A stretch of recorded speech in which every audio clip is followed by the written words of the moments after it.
Of CSU San Marcos. I am no longer with the group actually. Dylan Steinecke is now our official president of the group. So if you want information on how to get on the email list and figure out about club events that are going on, please talk to either myself or Dylan, and we'll be sure to make that happen. So a little bit about our speaker tonight. He is the president of the Life Training Institute, an organization that exists to equip pro-lifers to persuasively argue and present their points in the public square and defend and articulate those values when challenged. So our speaker for tonight, Scott Klusendorf, is the author of several books, including The Case for Life, Stand for Life, Pro-Life 101, and then the forthcoming book, The Essential Pro-Lifer. He holds a master's degree in Christian apologetics from Biola University and has participated in multiple debates with names like Dr. Nadine Strawson from the ACLU, Dr. Malcolm Potts from UC Berkeley, Eileen McDonough, and among others. So without further ado, we'll get this show on the road. Thanks, Dave. All right, honesty. How many of you have ever been in an argument with your spouse or significant other or parent? You were winning. Everybody in the universe with a rational mind knew you were winning, and that person changed the subject on you. Can I see your hands? All right. Now, how many of you are honest enough to say you were losing the argument, everyone in the universe knew you were losing, and you changed the subject? Any takers there? All right. Well, tonight, we're going to look at a topic where people tend to change the subject, and I'm going to give you Exhibit A of that in just a moment. But let me tell you what, pardon me, I just went through puberty. Where's my water? I have a drinking problem too. This'll do. Excuse me. What I'm going to do tonight is I'm going to lay out a case for the pro-life view. And I'm going to give you the reasons why I believe it's true and reasonable to believe. And then what I'll do is I will actually challenge my own view. Not with what I think are weak challenges. I'm going to challenge it with the two best thinkers that I think present pro-lifers with a significant challenge. That being David Boonin's desire argument in his book, A Defense of Abortion, and Judith Jarvis Thompson's bodily rights argument as articulated in her famous violinist analogy. And the reason why I want to use the strongest defenses or objections to my case is I think it's important in the abortion debate that both sides attribute to the other side their best spokespeople and not try to knock down straw man arguments, not try to just one-up someone. Let's actually look at which side has the strongest case to be made. And that's what I'll do tonight. And then what I'll do is I'll take questions from you. You can fire anything you want at me. You're even free to disagree with me. You'll be wrong, but you're free to disagree with me. That was a joke, an attempt to bond with my audience. Went down faster than the Dodgers in the World Series, which I'm still getting over. All right, so let me give you example A of somebody who wants to change the subject. This is John Pavlovitz. You may have heard of him. He is actually an evangelical pastor. And John Pavlovitz thinks that pro-lifers are out to lunch. And he's written an article that appeared at the Huffington Post called, "My Dear White Caucasian Conservative Pro-Life Friend, I Wish You Really Were Pro-Life." Do you get the feeling we're about to get clobbered? Well, here's what he says. "I wish you really were pro-life, my friend. I really do. If you were pro-life, you'd want to do more than prevent abortions. You'd want to prevent hunger and poverty. You'd want to prevent illiteracy and child mortality and forced prostitutions. You'd want to prevent racism and bigotry and homophobia. You'd want kids in the bad neighborhood to have great schools and great teachers like the kids in the good neighborhood. You'd want to support single parents and the terminally ill and the mentally ill by helping them carry their oversized burden. You'd want people of color not to have to fear law enforcement and not be disproportionately incarcerated. You'd want fewer guns in the hands of kids and criminals and those with mental illness. You'd want a living wage for all people who work hard and health care for their children that won't have to replace their daily meals. My friend, I wish you really were pro-life." May I translate what you just heard? If you oppose the intentional killing of an innocent human being through abortion, you are responsible for addressing every societal ill under the sun. That's the argument. Now, I think this is changing the subject, and let me tell you why. Would anybody go to the American Cancer Society and say, you're not really a healthcare organization because you're not taking on Crohn's disease, heart disease, strokes, diabetes? Nobody would do that. Or imagine this, a group of concerned citizens get together and they open an inner city daycare center for mothers who don't have anyone to help them with their kids. And they open this daycare center 5 days a week for 2 hours, 3 to 5 every afternoon, so that kids can leave school, go to the daycare center while mom makes supper. It gives mom a little breathing space. Would anybody go to that group of citizens and say, you don't really care about kids, because if you did, you'd be open 24/7. And by the way, what are you doing about middle school kids and high school kids? How come you're only focusing on elementary age kids? Nobody would argue that way. But if you claim to be pro-life, you will be told that if you're truly pro-life, you'd be taking on all these things. That is an attempt to change the subject. And by the way, it's not just opponents of the pro-life view who change the subject. Pro-lifers change the subject too, by using arguments that really aren't to the point. Maybe you've heard this one. Well, gee, if we hadn't aborted so many children, we might have gotten the doctor who would cure cancer. Have you heard this argument? Or maybe we'd have the next Beethoven, a gifted musician. This is a horrible argument. The pro-life argument is not that it's wrong to intentionally kill unborn humans because they're gifted. The pro-life argument is this, and I'm going to give it to you right now in a syllogism. Premise 1, it's wrong to intentionally kill innocent human beings. It's wrong to intentionally kill innocent human beings. Premise 2, abortion intentionally kills an innocent human being. Conclusion, therefore abortion's wrong. It's wrong to intentionally kill innocent human beings. Abortion does that, therefore it's wrong. Now what's interesting about this syllogism is it gives us clarity. And by the way, I think this syllogism could be defeated. It can be defeated. But it won't do to change the subject. You have to show that it's either okay to intentionally kill innocent human beings, or you could argue premise 2 is wrong by saying, you know what? I don't believe the unborn are human beings, and therefore I don't think it's wrong to kill them. But it's not going to do to simply attack the pro-lifer personally and say, you're not taking on all these other issues, therefore you're not really pro-life. You got to keep the main thing the main thing. And here's what I think the main thing is in the abortion debate. It's really not about a surgical procedure. It's really not. It's about a much deeper, fundamental division in our nation tonight. And that's this question. Does each and every human being have an equal right to life, regardless of gender, regardless of race, regardless of size, level of development, or where they're located? Does each and every human being have an equal right to life, or do only some have it in virtue of a characteristic that is arbitrarily selected that may come and go in the course of our lifetimes? Real simple. Does each and every human being have an equal right to life? The abortion debate is about human equality. Who are we going to admit into the human family? That's the real rub here. That's what's really going on. Now, this is not a new debate in our country. A century and a half ago, Abraham Lincoln, in his famous House Divided speech, made the point that the nation was struggling with the same exact question of who counts as one of us. And Lincoln made the point that a nation is not going to survive if it answers that question the wrong way. And eventually, at least in terms of the slaves, we answered it the right way. And tonight, I want to argue that we should answer it the right way as well on the issue of abortion. And I'm going to lay out a case for that syllogism I just gave you. I'm going to lay out a case that I will defend with science to show the unborn are members of the human family, and philosophy to argue there's no essential difference between that embryo you were and the adult you are today that would justify killing you back then. You will notice that I'm not going to be making an overtly religious argument tonight.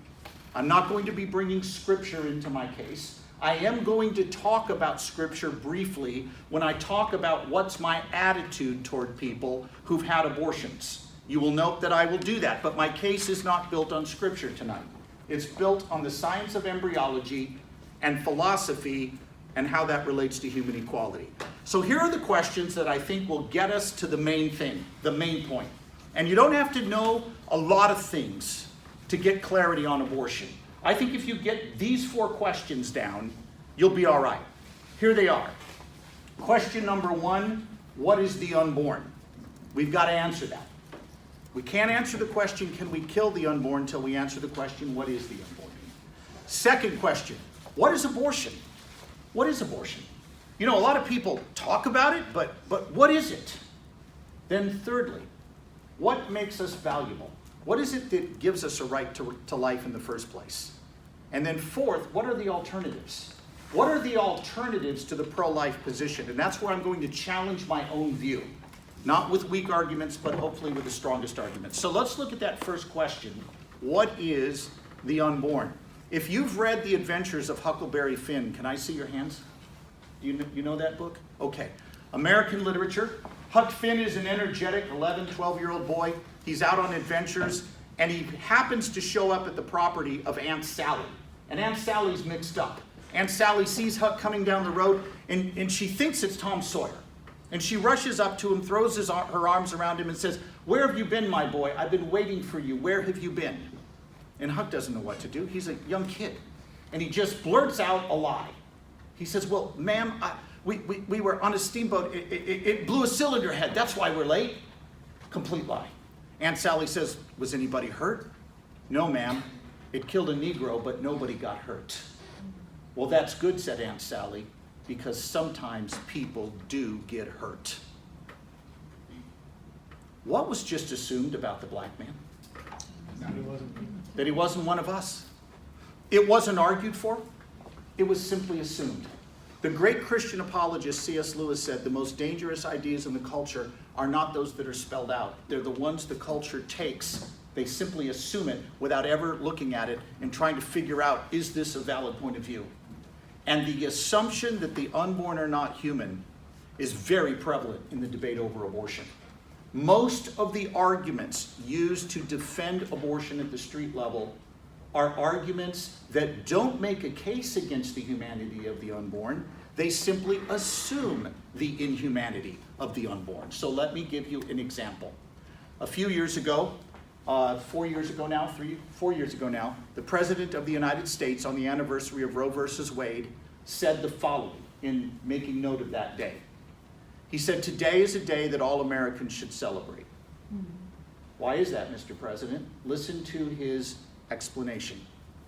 Because, quote, "This is a nation where everyone gets to pursue their own dreams," end quote. What was just assumed about the unborn? Mr. President, with total respect for your office, does, quote, "everyone," unquote, include the unborn? Do they get to pursue a lifetime ahead of them? You see, it was just assumed they're not one of us. It wasn't argued for. It was simply assumed. Now, lest you think I'm being partisan, let me jump over to the other side of the aisle, to the Republican side. Senator Orrin Hatch was defending the destruction of human embryos for medical research. In other words, he was defending and advocating that we fund federally a procedure where we take human embryos at around the 17 to 21 day stage, strip the DNA, strip the cellular structure from them, and use the stem cells, the basic building blocks of the body, to transplant into the bodies of people suffering from illness. And here's what he said in defense of that procedure. "It would be a shame in this nation today to deny people cures because of some abstract moral principle." What did he just assume about the embryos in question? Would he ever make that argument if we were talking about killing 2-year-olds to benefit 5-year-olds? No. He only made that argument because he assumed, didn't argue for it, simply assumed the unborn were not human. And that is the question we need to answer. You can't answer the question, can we kill the unborn, till you answer the predicate question, what is the unborn? I have surprised people when I've been asked, are you pro-choice? And here's what I have said. I am vigorously pro-choice on women choosing their own worldview, their own husbands, their own careers, the cars they want to drive, the healthcare providers they wish to use, the pets they want to own. I'm pro-choice on all those issues. But some choices are wrong, like intentionally killing an innocent human being simply because he's in the way of something we want. However, if it can be demonstrated that the unborn are not human, I have no opposition to abortion whatsoever. And you know why I think that's important, men and women? This is not a debate between those who are pro-choice and those who are anti-choice. Everybody in this room is anti-choice on a whole lot of things. For example, spousal abuse, dumping toxins in our nation's river. These are things that we are not, and we're not pro-choice on these things, we're anti-choice on them. What is the difference between the pro-life advocate and the pro-choice advocate? It's simply this: they don't agree on the status of the unborn. That's the issue that we have to deal with. You got to deal with the question, what is the unborn, before you answer the question, can we kill the unborn? And until that question is answered, you're not being intellectually fair with the issue in this debate. Well, ask yourself this: would anybody you know argue for trusting women to make their own decisions if we were talking about killing 2-year-olds? Would they ever argue that we should give people a right to privacy if they want to take their toddlers into the privacy of the bedroom and rough them up? Nobody would. So why do they argue that way with the human fetus? I'll tell you why: because they simply assume it's not one of us. It's not argued for, it's simply assumed. I'm going to answer the question. What is the unborn? And again, I'm not going to go to the Bible. What is the unborn? Here's what the science of embryology tells you. From the earliest stages of development, from the one-cell stage, you were a distinct, living, and whole human being. Hold your hand up like this if you would, and give yourself a good pinch on the back of your hand. Give yourself, if your neighbor's not doing it, grab skin cells off the back of his neck or something, but give yourself a good pinch. Congratulations, you just sent a couple of hundred somatic cells hurling to their deaths on the lap or desk in front of you. Now, I have bad news. Every one of those cells, individually, contains your entire DNA encoding. Did you just commit mass homicide? Maybe. Let me relieve you, sir. You're going to feel real good before the night's over. You did not. And here's why. These cells on the back of your hand that you just killed are merely part of a larger human being, you. They are not distinct whole human beings the way you were at the embryonic stage, the way I was at the embryonic stage. There's a difference in kind between cells that are merely part of a larger human being and the embryo, which is already a distinct living whole human being. And this is the distinction a lot of people miss. They say, well, you're against killing? Well, what about sperm and egg? They're alive. That confuses parts with wholes. Sperm and egg are parts of larger human entities, while the embryo is already a distinct living whole human being. It's distinct in that it's not part of the mother. It has its own DNA, own blood type in many cases. It's living because dead things don't grow. And it's whole, meaning the kind of thing it is not in question, though it does have yet to mature and grow. That's the science of embryology, stated as clearly as I know to put it. Now, that science of embryology is challenged by some people, so let me go over just a few of the challenges you'll get. The first one you'll get is the twinning example. Why, that embryo can split into two. Up until 17, 20, 21 days after fertilization, that embryo could split into two. How can you claim that's a whole living member of the human family when it can split into two? Question: how does it follow that because a living organism splits, that it wasn't a whole living entity prior to the split? Has anybody in this room ever sliced a flatworm in half? Can I see your hands? A flatworm. Have you ever cut a flatworm? The mass murderers are identifying themselves. Okay, good. Now, what did you get when you cut that flatworm in half? 2 worms. 2 worms. Did it follow there was no worm prior to the split? So the fact that the entity may split doesn't mean it wasn't a whole living member prior to the split. Another objection you'll get, and one you need to be sensitive to, goes like this: women don't grieve miscarriages the way they grieve the deaths of newborns and older siblings. Now, before you say, well, I know women who do, and you're right, there are women who have suffered miscarriage, and for any of you that are here today who've walked through that, I'm truly sorry you've had to walk through that. That's very, very painful. The question then becomes this. Let's say it's true, we don't grieve miscarriages the way we grieve the death of a newborn. Let's just grant that's true, though I know it's not always the case.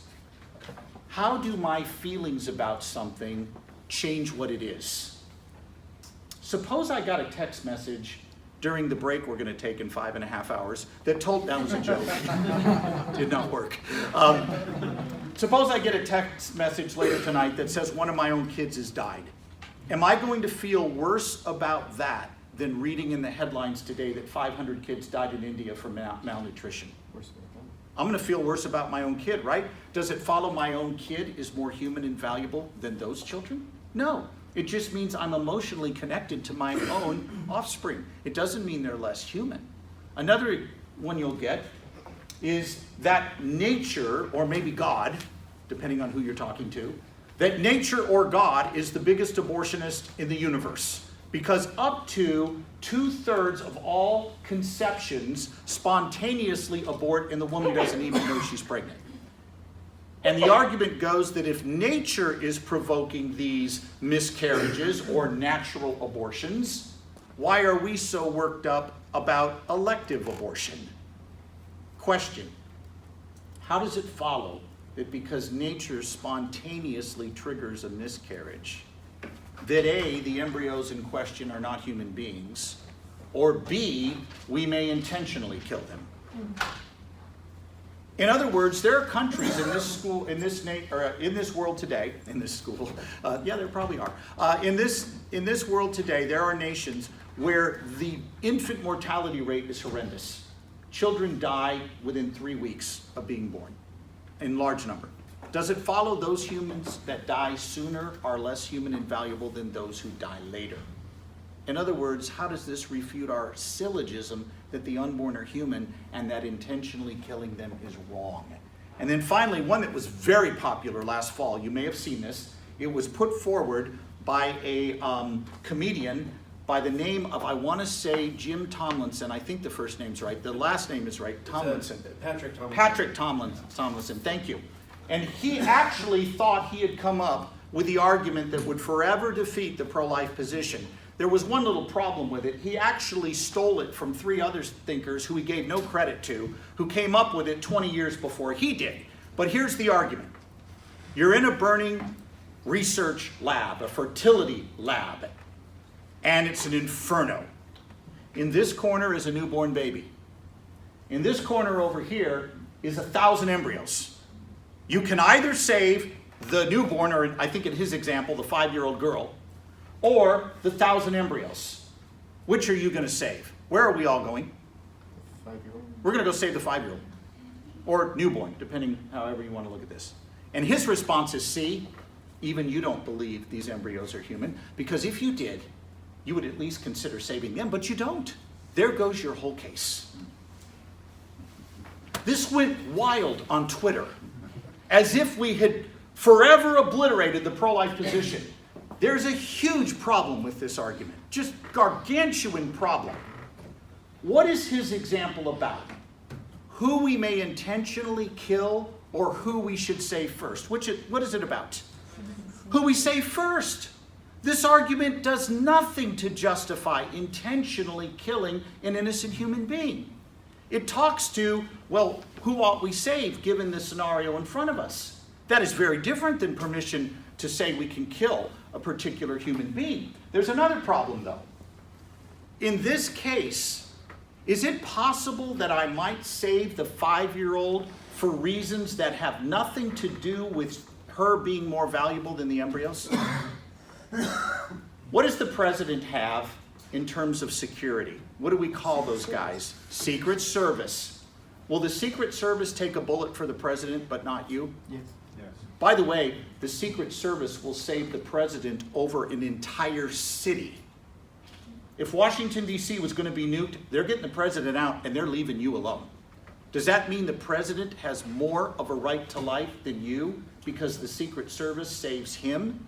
not you. No, it just means the consequences of losing the president are catastrophic for the nation. So with that consideration, they save him first. It doesn't mean he has more intrinsic dignity, that he's more human than you, or that he has more value than you, at least at the intrinsic level. It just means the consequences of losing him are greater. Let's turn this example around.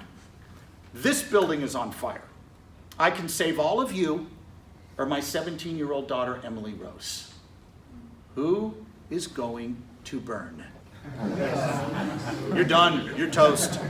Now, I won't shoot you on the way out, but I'm going to save her first because I'm her dad, right? Or how about this? Those embryos are my embryos. There's 20 embryos. There's the 5-year-old. Get the right side of the room right here. Over there's 20 frozen embryos, but they're my embryos. What if the parent saves the embryos? Does that mean the 5-year-old isn't human? You see how this works? Who we save tells us nothing about who we can intentionally kill. But there is one reason why I think the question, what is the unborn, is tough for some people. And this, I think, is legitimate, at least on the face of it. People look at that early embryo, a picture of it. Have you ever seen one? You can't even see it with the naked eye. It's smaller than the size of a dot at the end of a sentence. And people say, I just can't connect with that thing being one of us. I actually have a bit of sympathy for this because our intuitions don't naturally go there, right? But what if our intuitions are wrong here? What if they're misinformed? And to borrow an example from philosopher Richard Stith, I want you to pretend that we are back in the dark ages. Students pay particular attention to this. When we actually had things called cameras that we took pictures with rather than phones. We did not take pictures of our meals and our food when I was growing up. Cameras were these rectangular things with a shutter on them. The light would come through when you snapped the picture. It would record the image on the film. And the way it worked for you youngins, the way it would work is when you'd shot 36 exposures, you would take the film out of the camera, you would put it in a little canister, you'd drive to the far corner of the neighborhood supermarket where there was a little yellow shack called Photomat. You would drop your photos off, wait a month and a half for them to be developed, and half of them come back overexposed. That's the way it was, men and women.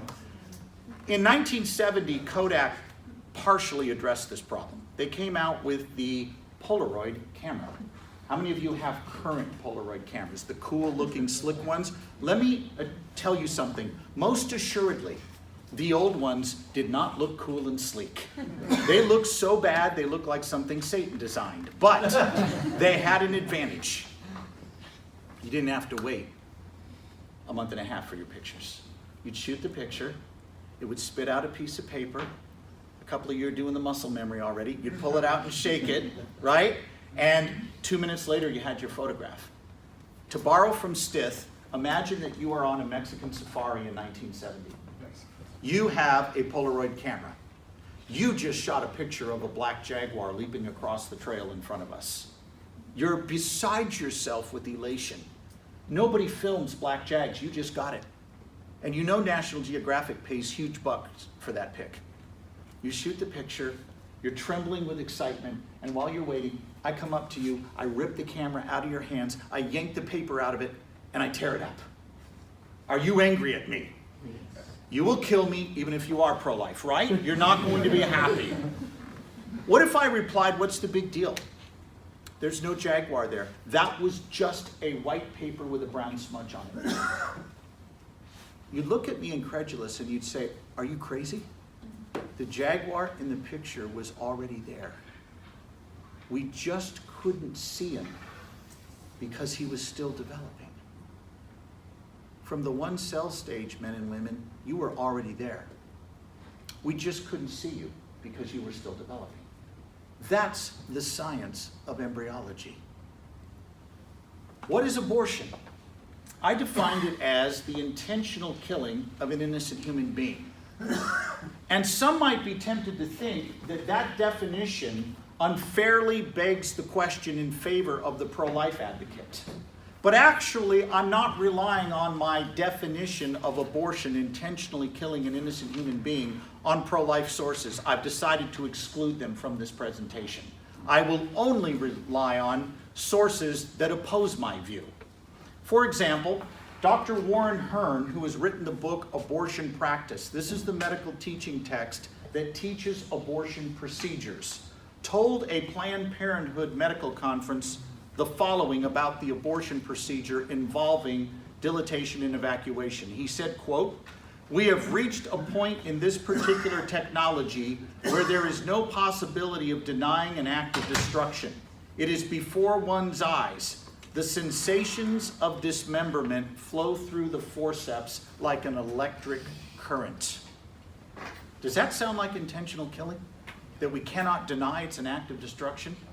Naomi Wolf, a feminist who supports abortion, wrote a New Republic article where she said the following: "Clinging to a rhetoric about abortion in which there is no life and no death, we entangle our beliefs in a series of self-delusions, fibs, and evasions, and we risk becoming precisely what our critics charge us with, being callous, selfish, and casually destructive men and women who share a cheapened view of human life." And then listen to this last sentence. "We need to contextualize the fight to defend abortion within a moral framework that admits that the death of the fetus is a real death."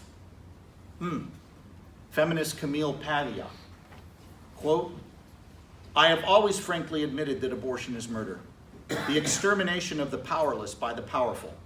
Liberals, for the most part, have shrunk from facing the ethical consequences of their embrace of abortion, which results in the annihilation of concrete individuals and not mere clumps of insensate tissue." Whoa.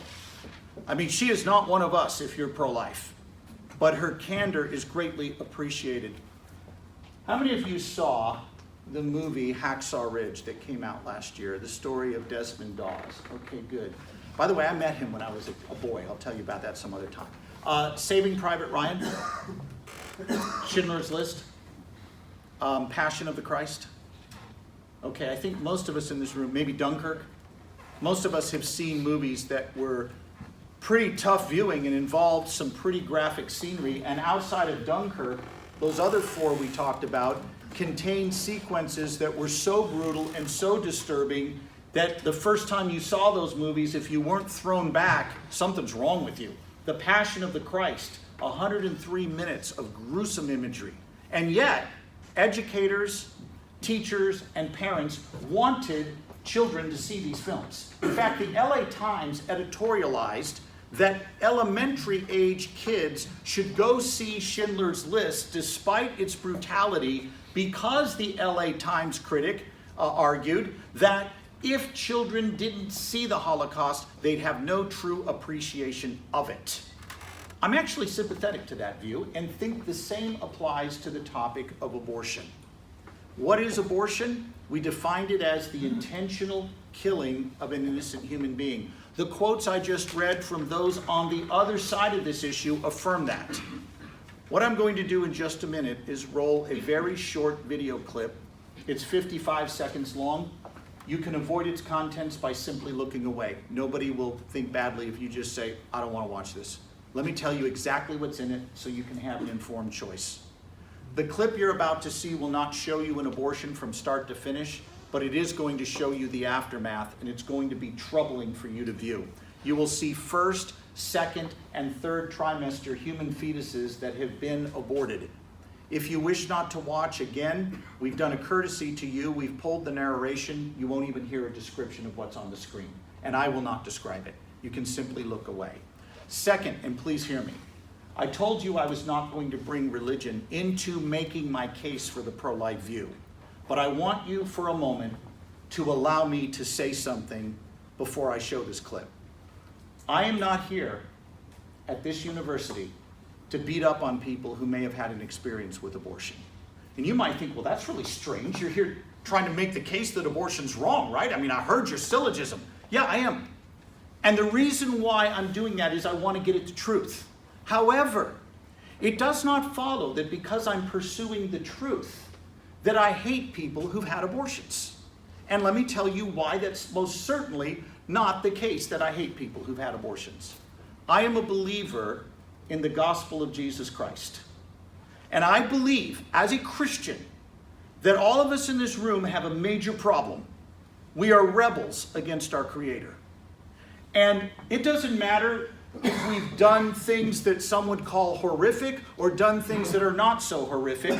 Though all sins are not equal, we all have the same problem of not being on the right page with our Maker.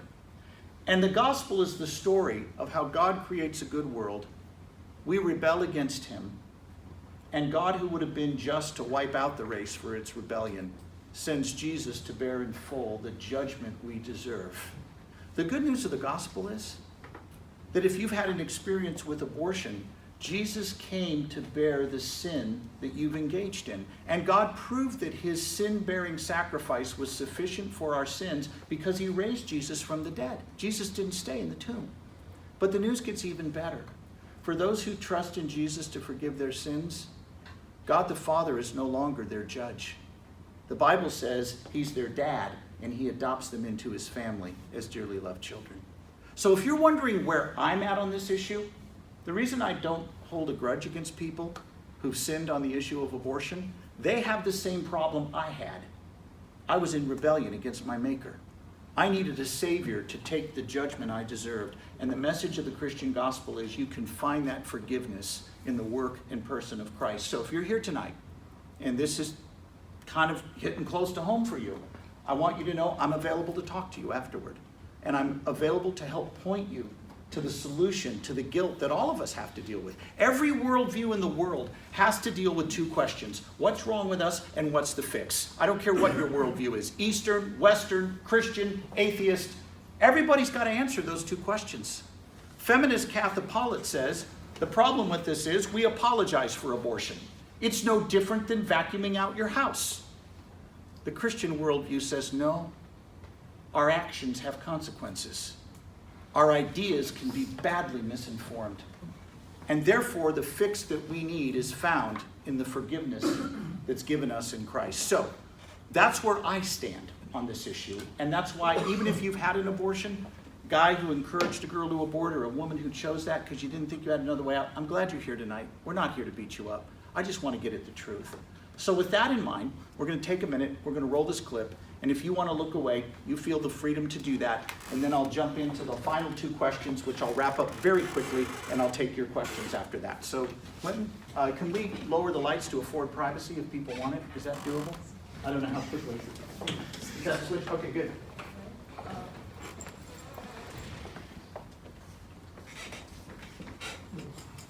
I think that's about as low as we can go. Okay, that'll work.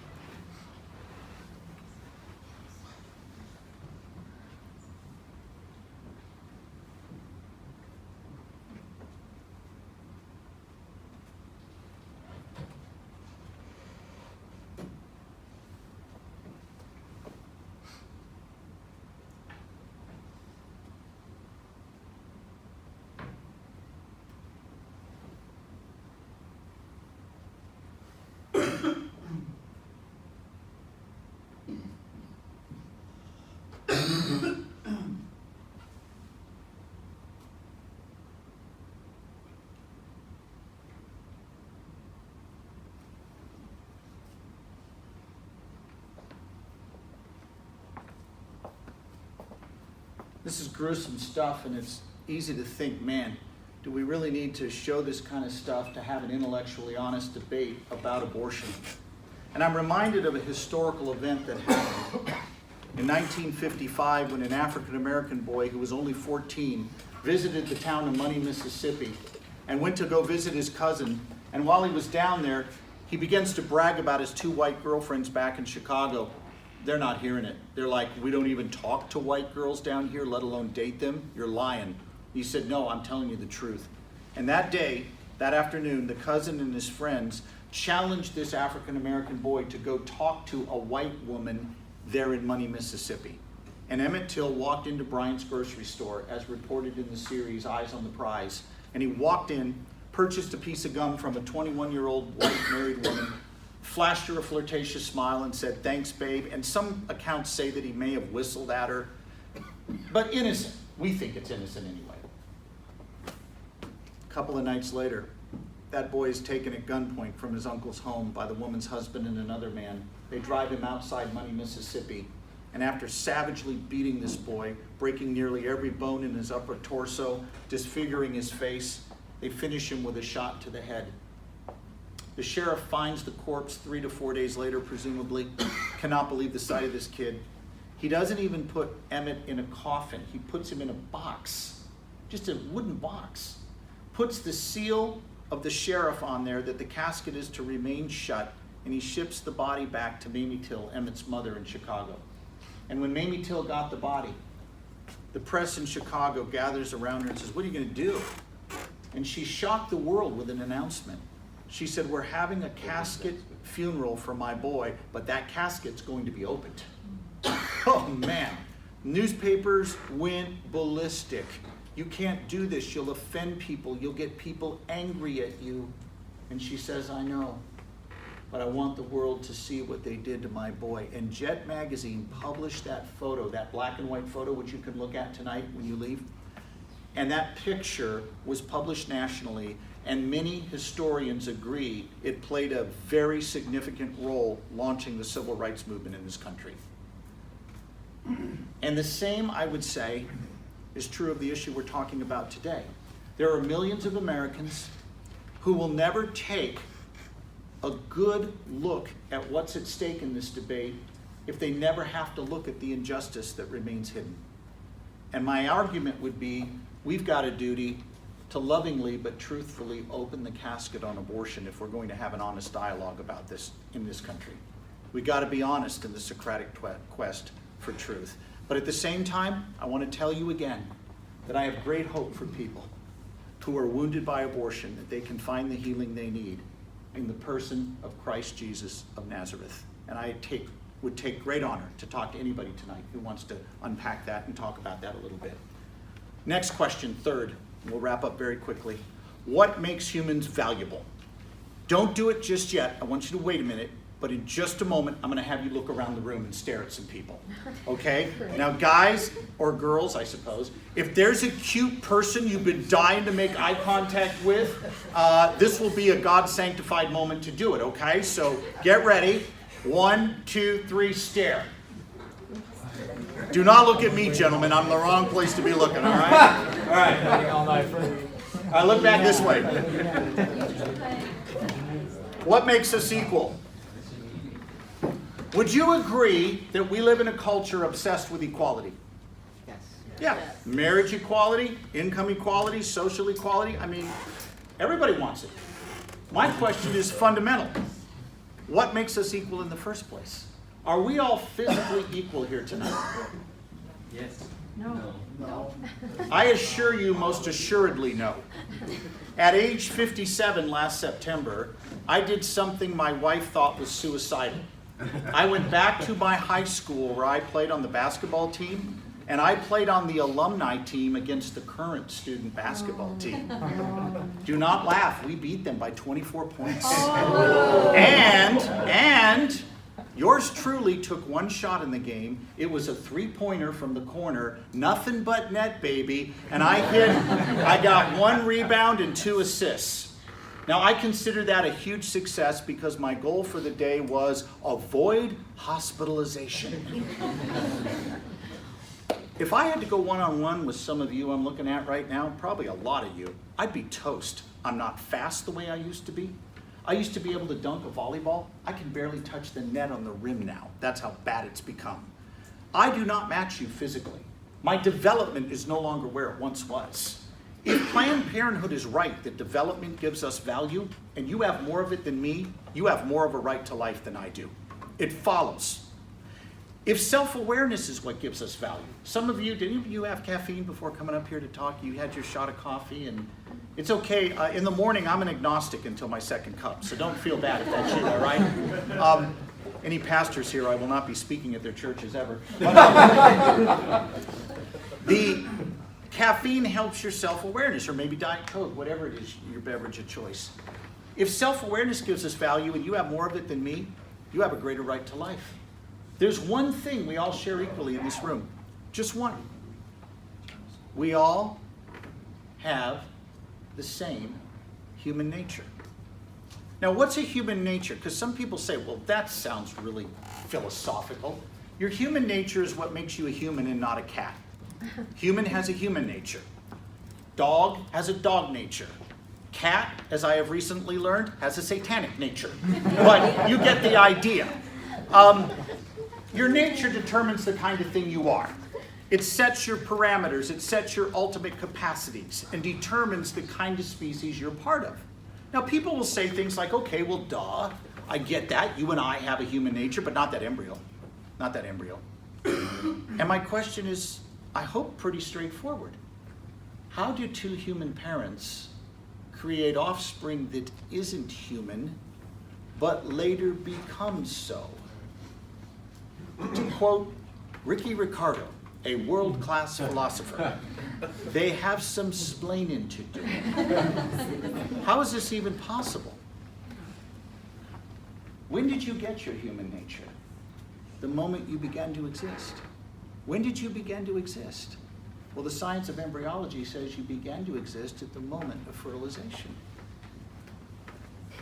A colleague of mine, Stephen Schwartz, says there's 4 differences between you, the embryo, and you, the adult, and none of them are good reasons for saying you could be killed then, but not now.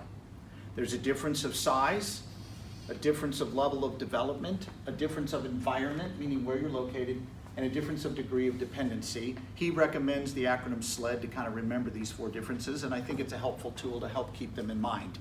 Size, you were certainly smaller as an embryo, but as a matter of principle, does body size determine value? We don't think that men, just because they tend to be larger than women, happen to have more rights than women because of body size. Now, it was a little funny yesterday. I'm doing chapel at Biola, and I make that observation, and I say men don't have more rights than women simply because they're larger, and I hear this guy under his breath 3 rows down say, well, I think they do, and I picked on him. I said to the crowd, sir, we now know while you will never be married. Attempt to bond with my audience, and it didn't work then either. Now, what about level of development? You were less developed as an embryo. But why does that matter? Let me pause for a minute. We need to get past the point of just accepting assertions.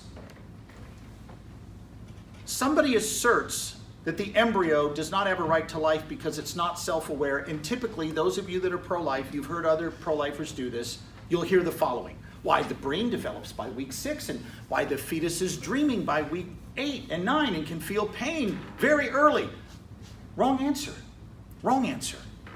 We do not argue that the unborn have a right to life because they feel things or dream things or any of that. We argue they have a right to life simply because they're human beings, whatever their stage of development. That's our case for human equality. When you start buying the premise of the other side, what you end up doing then is you play defense, because now you're arguing on their turf. When somebody says to me that level of development matters, the first word out of my mouth is why? So? Yes, that embryo is less developed. So? I spoke yesterday to a group of a couple hundred teenagers at a high school in the Antelope Valley. And I said to those students, you are less developed than your parents. You are less developed than your parents physically, and you're less developed than your parents intellectually, which came as a complete shock to them. But you don't reach your intellectual peak till much later in life, mid-40s. Does it follow your parents have a greater right to life? You see the problem with this? By the way, this is exactly what Abraham Lincoln did on the issue of slavery. Lincoln's debate opponents would argue that that black man differs from us. And you know what Lincoln's response was? It was one word. You want to guess what it is? So? Lincoln said to his opponents, and I'll quote him almost word for word, when Lincoln's opponents would point out that that black man differs from us, Lincoln said the following, quote, or almost quote, you say man A is white, man B is dark.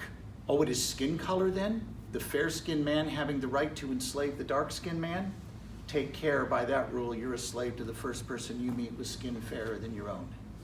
You say it is not skin color, it's a matter of intellect. The white man, you allege, has superior intellect to the dark man. Take care again, by that rule, you're a slave to the first person you meet with an intellect superior to yours. You say it isn't skin color, it isn't intellect, it's interest, the white man having it in his interest to enslave the dark man.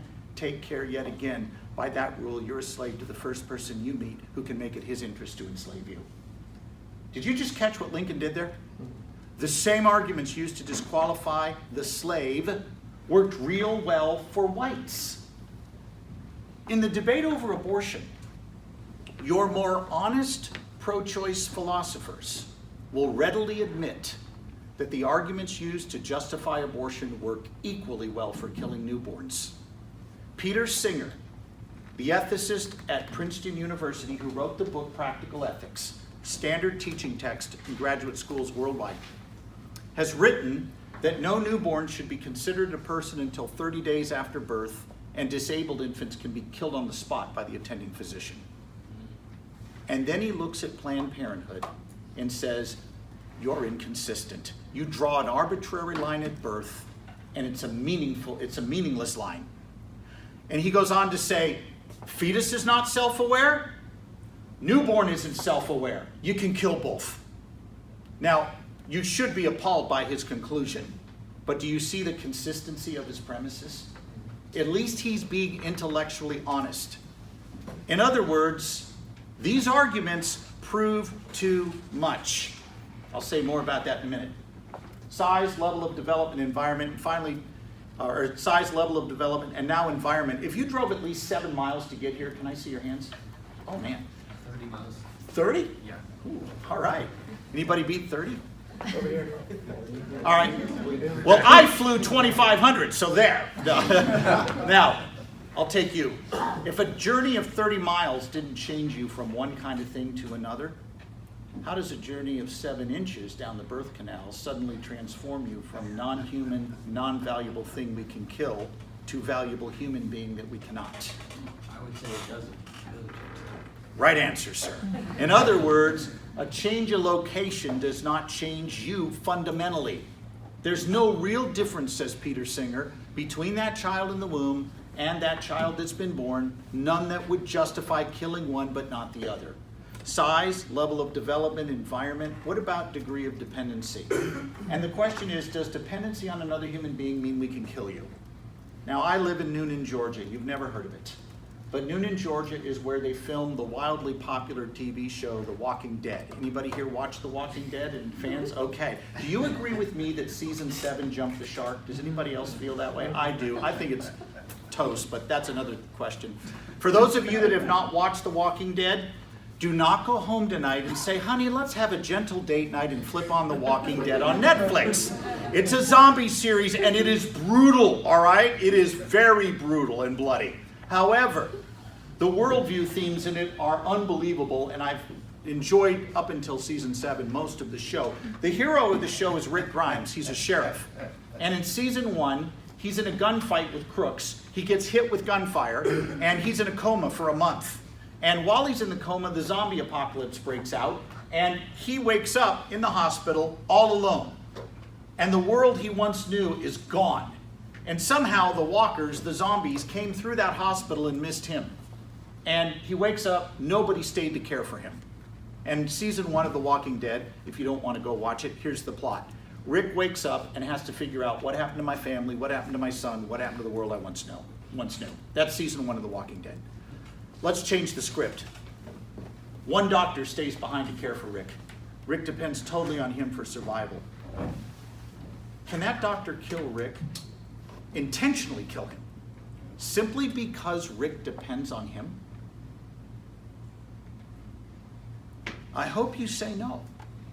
Size, level of development, environment, where we're at, degree of dependency, those are not good reasons for saying we could kill you then, but not now. I'll end with this. I want to throw 2 challenges at my own view. My own view has been that it's wrong to intentionally kill an innocent human being. Abortion does that, therefore abortion's wrong.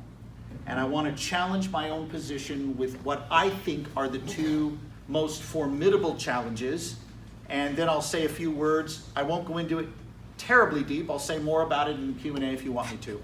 But I'll give you just a few thoughts on each, why I think that ultimately they don't succeed. But nevertheless, what I appreciate about both of these challenges, they are from thoughtful people and they are making a serious contribution to the overall debate, and I can appreciate that. What is hard for me to appreciate is people who are not serious, like the guy who throws at us on Twitter the Burning Research Fertility Lab. That's just not a serious objection. These are serious objections. Here is the first.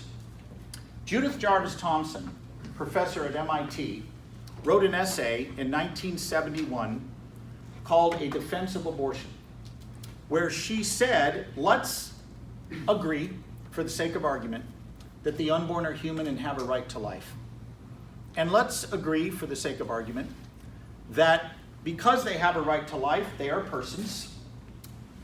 However, does it follow that because you have a right to life, you may use the body of another person to sustain your own life if that other person wishes to withhold support? And then to illustrate her position, she says, imagine you wake up one morning and you've been surgically connected to a world-famous violinist who has a kidney ailment, and he needs your body for 9 months to survive. And after 9 months, you will be free to go, and the medical staff has done a database search. You alone are a match for him, and while you were sleeping, you were kidnapped and hooked up to him, because after all, he's a person with a right to life, and you're the only one who can sustain him. And then Thomson says, imagine the medical staff saying to you, we're sorry this happened to you, but too bad. For 9 months, tough luck. Then she raises this question.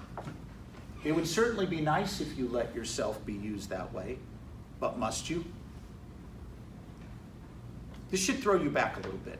This should cause you to go, ooh, when somebody looks you in the eye and says, I'll grant your premise and your argument still loses, that's a bold challenge. She's looked pro-lifers in the eye, accepted our major premise, and said, you're still wrong. All right? So let me give you just a few thoughts about this, and then I'll save any other comments for the Q&A.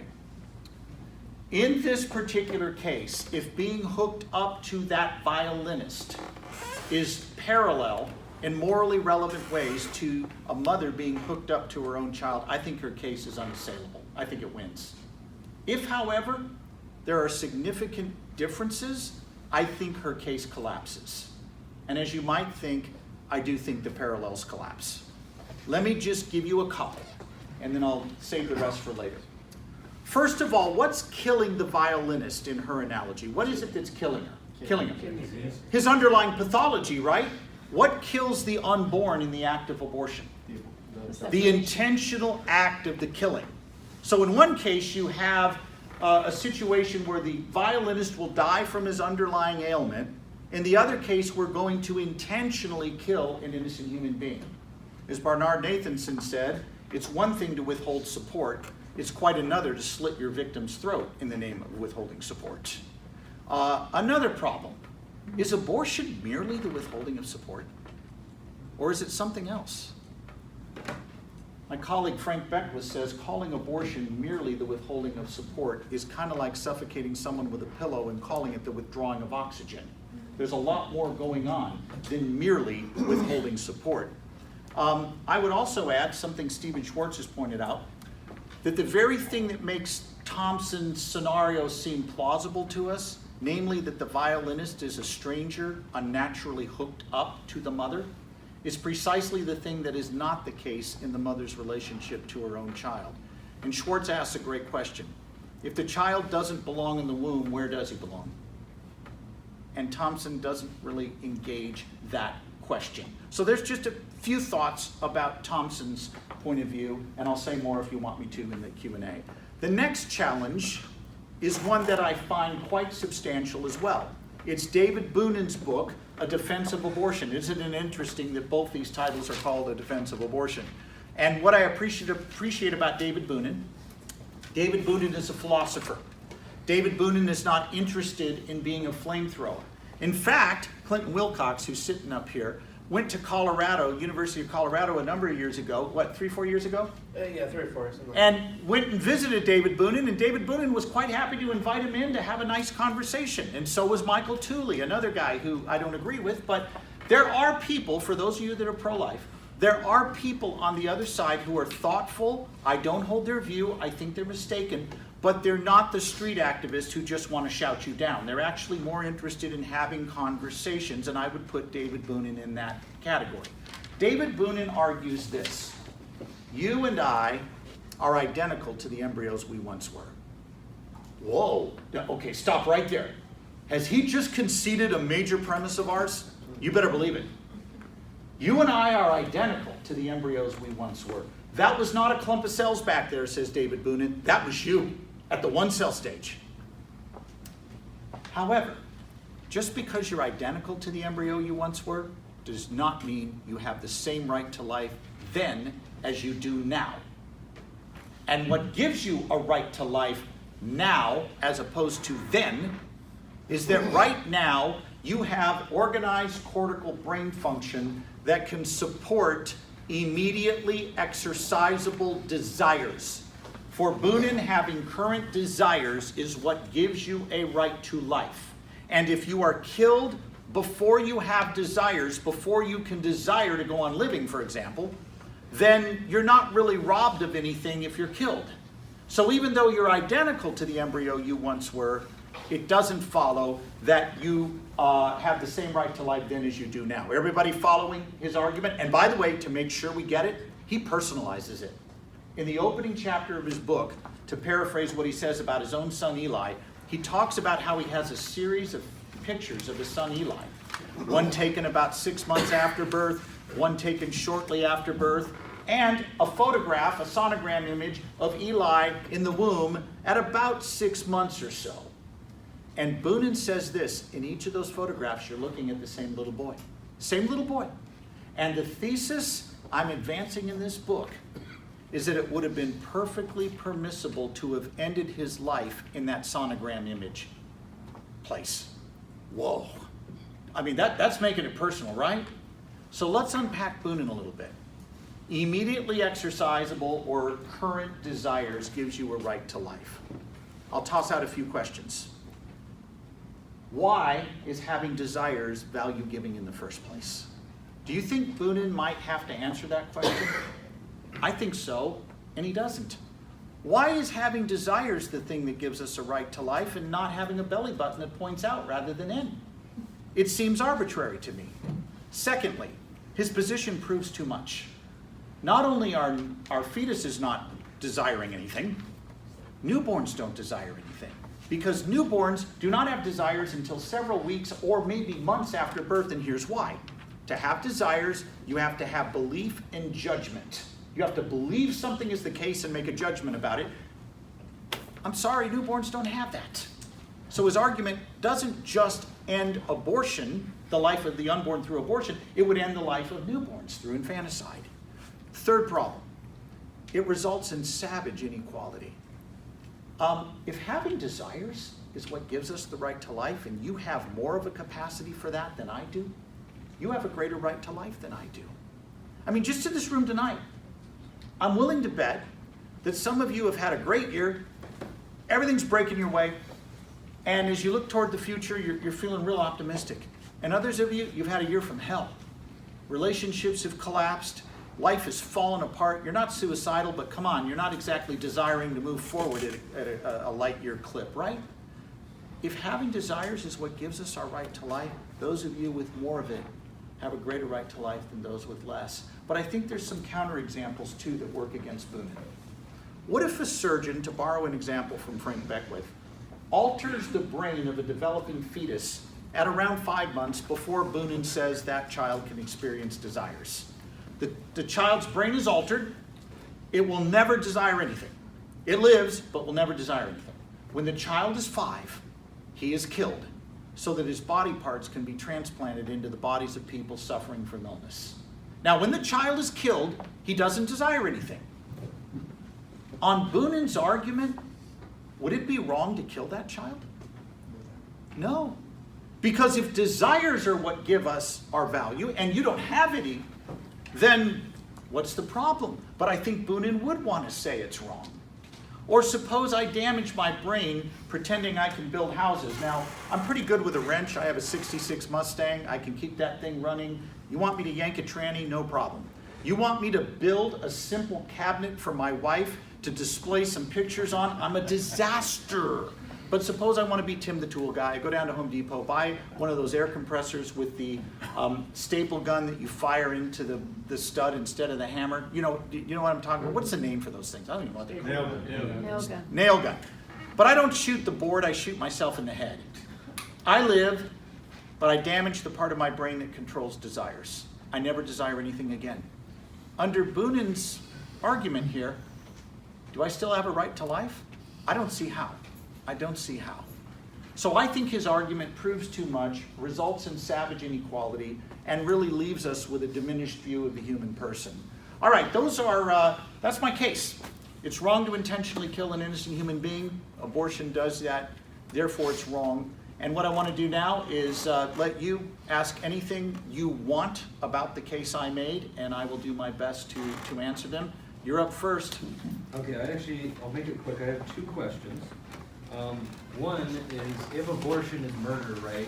Yeah. Would you support the death penalty for abortion, either for the abortionist or the responsible party, either the person who may have coerced someone into getting an abortion or the person who got it themselves? And then the other question, also related to the level of development, because you brought that up, if abortion is wrong, and most abortions, to my knowledge, occur fairly early in the development, then would not abortifacients, as the term often used for that, like the morning after pill or other forms of contraception that would destroy the sperm and the egg fused together, would not also those be wrong too? Well, I love it. Let's just jump right into it. Okay. So those are my questions. All right, about legal penalties. Should a woman who has had an abortion be prosecuted? All right, like pro-lifers have said we should prosecute the doctor. My answer is that depends on whether there's been a meeting of the minds. In order to prove co-conspiracy in a case like this, you would have to prove that the mother's knowledge of the act matched the doctor's knowledge of the act who's willing to perform the procedure. If you don't prove that, and it's an incredibly tough threshold to cross, your case is not going to win. In fact, even today, in cases of infanticide, where there is a situation where the mother kills her own child, the courts will weigh her relative knowledge level, and there are women today who have killed their own children and are not in jail. Now, why is that? Doesn't mean I agree with that necessarily, but why is that? Well, the court is trying to figure out what is the knowledge base of the mother. Now, it gets even tougher when there's two agents involved. You got the doctor and the mother. So the court will demand that they prove, that the prosecution prove that in order to get co-conspiracy, there was a meeting of the minds. Her understanding matched his, and here's why they'll never be able to prove that. The doctor, for example, as Dr. Warren Hearn points out in his book, Abortion Practice, will connect a Doppler and listen to Hearn's, what he says in the book. This is the medical teaching text that teaches abortion techniques. Hearn says, when you perform the abortion, attach a Doppler to measure fetal heartbeat so you can know when you've killed the fetus, right? Because they don't want a live birth. Make sure, says Hearn, that Doppler is inaudible to the mother. That's intentionally making sure she doesn't know what he knows, right? So there's one example. Other abortionists have talked about the necessity of turning the sonogram away from the woman during an abortion procedure so she does not see her child being dismembered during the procedure, which means, again, her knowledge is not going to match his. Further, he's been to medical school. He knows what the instruments look like, how they're used. She, in almost all cases, will not. And so the courts have set a level of threshold so high that to simply say the mother should be charged with murder, that's not going to work in today's legal system. But here's another reason why pro-lifers have been unwilling to prosecute the mother the same way they prosecute the doctor. Who's the only one who can testify against the doctor in most of these cases? The woman. So they give her immunity to get him. Now, some people think, well, that still doesn't work with me. Don't we do this all the time in narcotic cases? What's the thing you hear from the left all the time? Oh, don't prosecute the user, prosecute who? The dealer. The dealer. But when it comes to abortion, they're all upset that we're proposing essentially the same thing. So, historically, what the courts have done is said, we want to stop abortion, we're going to stop the source, we'll give the woman immunity, we're going to prosecute her, if at all, differently than we would the doctor. Now, I will say this, what's wrong with the law that says that if you intentionally kill an innocent human being, there should be consequences? But as to what those consequences will be, will depend on whether there's been a meeting of the minds. Does that make sense? Okay. Fair enough? Yeah, and the other question? Yeah, okay, yeah, you're not gonna, plan B in other words? No, okay, yeah, sorry. I'm on East Coast time, so the puns are just coming out whether they should or not, all right? My body is telling me it's what, almost midnight? Yeah. Plan B. I'm going to possibly get a few of my pro-life friends a little angry at me right now, but here goes. There is a debate among pro-life doctors about whether Plan B is indeed abortifacient. Here's the argument. The argument goes that some forms of birth control are not merely contraceptive, meaning they just prevent pregnancy. Some forms actually have a secondary mechanism that if breakthrough ovulation happens, meaning the woman gets pregnant despite being on the pill, that this secondary mechanism makes the lining of the uterine wall inhospitable to the developing embryo so it cannot successfully implant. And therefore, a miscarriage is triggered. You will find pro-life physicians, reputable pro-life physicians, divided on the question of whether certain birth control pills and drug cocktails like Plan B do that. I'll give you both arguments and then tell you where I land. The first side says that these drugs, like I said, make the lining of the uterine wall thin out, thus causing the miscarriage. Therefore, if you're pro-life, you should not use them because you could indeed be contributing toward the death of an unborn human being. I mean, after all, if you believe life begins at fertilization, not implantation, then anything that interferes with that developing life would be equivalent to abortion, and I agree. The other pro-life doctors say no. The woman's lining at the uterine wall thins and thickens many times during pregnancy with no adverse effect on the developing human. And oh, by the way, they say, the peer-reviewed medical literature is not at all clear that these pills trigger abortion. Now, the comeback from the other side is, wait a minute, the labeling itself says it causes this. Labeling is not evidence. How many of you have seen these drug commercials late at night when you're watching TV? Mm-hmm. Are you suffering from severe arthritis? Take knee bone. You will feel great. Side effects include strokes, heart attacks, Crohn's disease, jumping off planes, jumping in front of trains, suicide, right? I mean, the guy's talking so fast you can't even hear him. Well, why is that? Is it because those are realistic expectations? No. You don't want to get sued as the manufacturer, right? So you're trying to cover your behind. That's what's going on.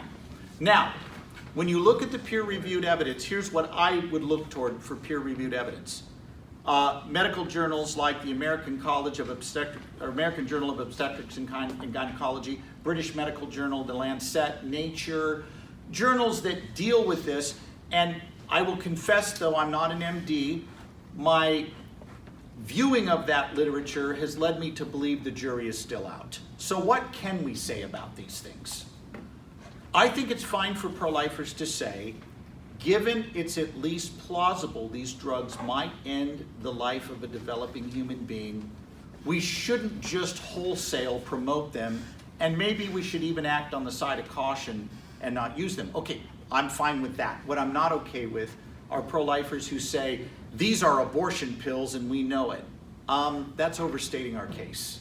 And by the way, we should be honest with the evidence, not bend it to suit our own needs.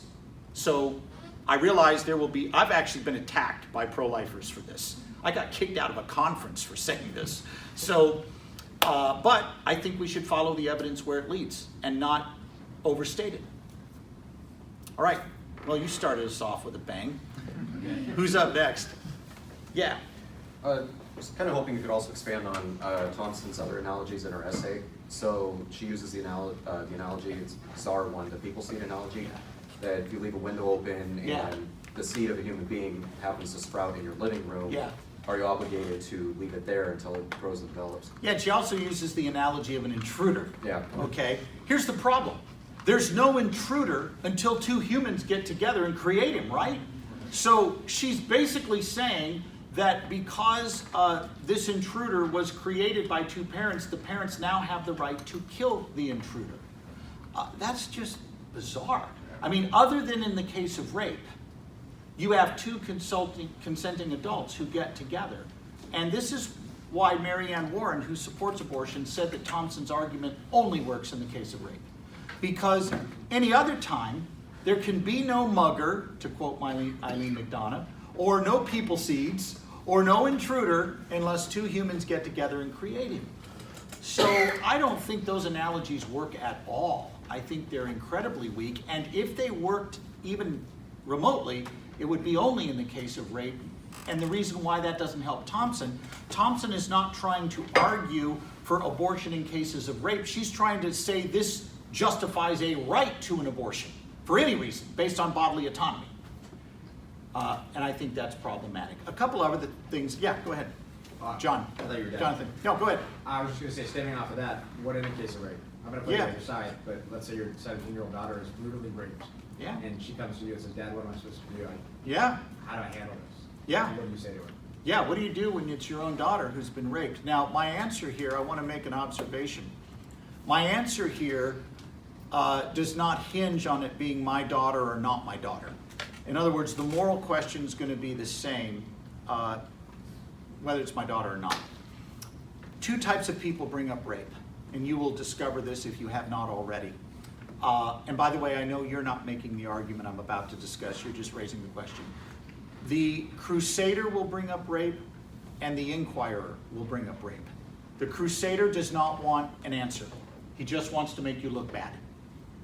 The inquirer really does want an answer, and she's just trying to struggle through the moral logic. She actually agrees with your pro-life argument, but she says to herself, man, I've had friends that have been sexually assaulted, and man, I'm just having a hard time saying that I would have to force her to give birth to a kid who will remind her of something for the rest of her life. Now, by the way, can we just stop for a moment? Can we at least show some empathy for this woman? Mm-hmm. If you ever hear a pro-lifer tell you that if a woman just gives birth, everything will be okay, they do not know what they're talking about. They have no idea what they're talking about. I'm going to grant that that child could cause painful memories for a very long time, and that the healing from that assault could take years. And I'm going to ask a fundamental question to the inquirer that will go like this. Given you and I agree that this woman has suffered terribly and has been subjected to an awful act, given you and I agree that she deserves our utmost care and compassion, how do you think a civil society should treat innocent human beings who remind us of a painful event? And I'm going to let the question hang there a minute. And then very gently I'll say, does hardship justify homicide? In other words, if killing you makes me feel better, can I do it? Now right away you see we've come back to the status, what is the unborn? If we had a 2-year-old up here and his father was a rapist and somebody said, you know, the mother's really suffering. If we eliminate her suffering by eliminating the 2-year-old, she'd be all right. Are we going to go for that proposition? No, we'd say, well, he's a human being. You can't do that. Then the real question here that we've got to come back to is the one we started with. What is the unborn? If the unborn are innocent human beings, they should not be intentionally killed to make someone else feel better. Now, I want to be quite clear. I fully own that I am asking that mother and saying she should do something that will be incredibly difficult. And I am owning the fact that there's no easy answer here. But no easy answer in terms of helping her feel better. Morally, I think there is an easy answer. But It is better to suffer evil, as Peter Kreeft says, rather than inflict it. If some stranger dumps a ton of garbage on my front lawn, I can't just scoop it onto your lawn to be done with it. I will suffer the evil rather than, or to use an example, both my boys when they were in the Army were deployed, one to the DMZ in Korea and one in Afghanistan. And they were both deployed at the same time in the same year. Talk about a parent's stress point. So let me make up a scenario. My son Tyler, who was a combat engineer over there, he was in combat twice. And one day they were out doing route clearance. Combat engineers go out in front of infantry, all right? They're out there a ways. And they're clearing routes. Kicking indoors, making sure there's no Taliban hiding in there. What if they get ambushed and the Taliban captures him and they say, we're going to torture you and your fellow Americans that we've captured to get information out of you, but you as their leader, if you help us interrogate and torture your own men, we'll go light on you. Can he take that deal? He'll suffer evil rather than inflict it. Because sometimes the right thing to do isn't the easy thing to do. The Crusader wants none of this moral logic. He just wants to make you look bad, intolerant, cruel. And he's going to look at you and say, you're going to force that woman who's been raped? How do you even call yourself a Christian when you would force her to go through hell for the rest of her life? Okay, I'm going to play a different game with him. I know for a fact his position is not that abortion should only be legal in cases of rape. His position is it should be for any reason the mother wants. So I'm going to call his bluff. I'll say, okay, for the sake of argument, I'm going to grant that we allow abortion in cases of rape. It's not my position, but I'll grant it. Will you join me now in opposing all other abortions that have nothing to do with rape? Mm-hmm. What's his answer going to be? No way. No way. Woman has a fundamental right to an abortion for any reason she wants. It's her right. Okay. You believe she can have an abortion for any reason she wants, all 9 months of pregnancy? Fine. Defend that position. Don't hide behind rape victims. So I'll call his bluff. Does that help a little? Now, one other thing I'll add to this. 4 years ago, flying home, last event of the year, I'm dying to get home and go to, take a nice long nap. I get 2 months off every year at the end of the year. I could not wait to get home. And I noticed that I have the exit row seat in the back of the 757. And I'm marching to the back of the airplane going, God loves me. I sit down and I'm in a section with a bunch of people decked out in carnival hats, streamers, wild looking shirts. They're all 50 and above. They're all going on a midlife crisis cruise, I guess. And I'm in their section. And I made a critical error. I had Chris Kaiser's book, The Ethics of Abortion, with me along with my book. And instead of putting them in my overhead bag up in the top, I sat down with him on my lap.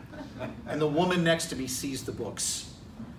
And her husband says she's scared to death to fly. She's going to talk to you this whole trip. Great. She sees the books. She says, oh, abortion's awful. I'm Catholic. I'm pro-life. Yeah, I agree with you. I totally agree with you. But you'll never convince me that a woman who's been raped shouldn't be allowed to have an abortion.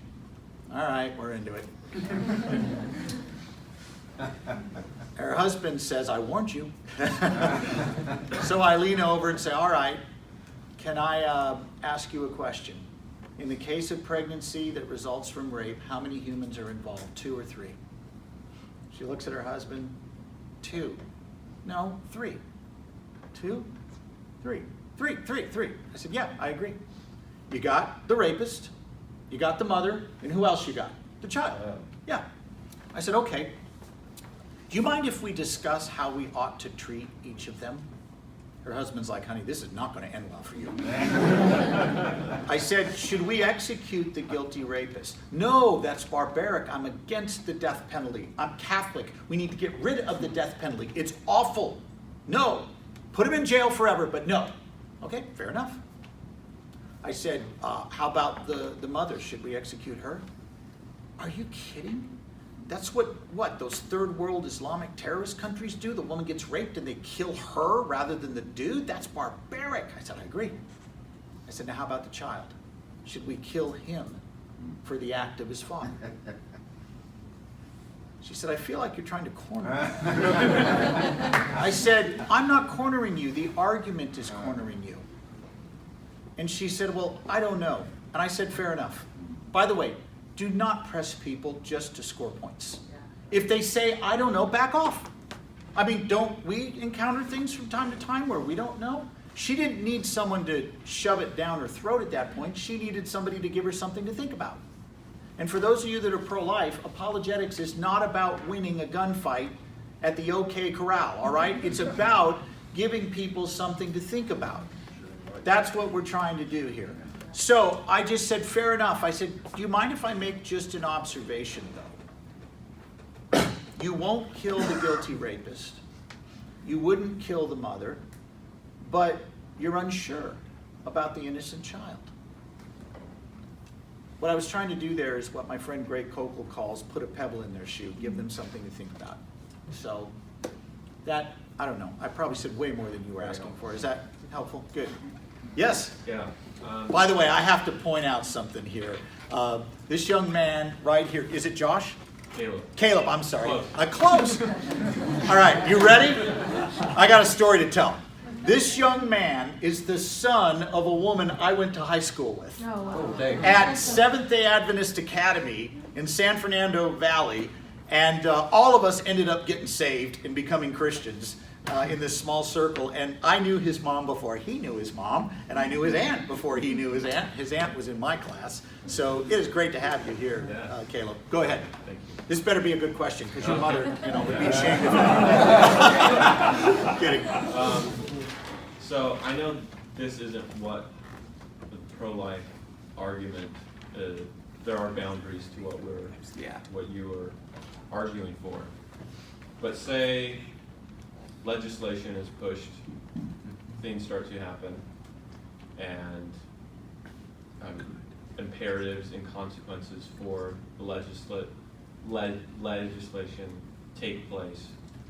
Is there, like, hypothetically, what would we say is the best ways to care for women in crisis pregnancies who literally, this could be the thing that keeps them from pursuing a career to get out of poverty, from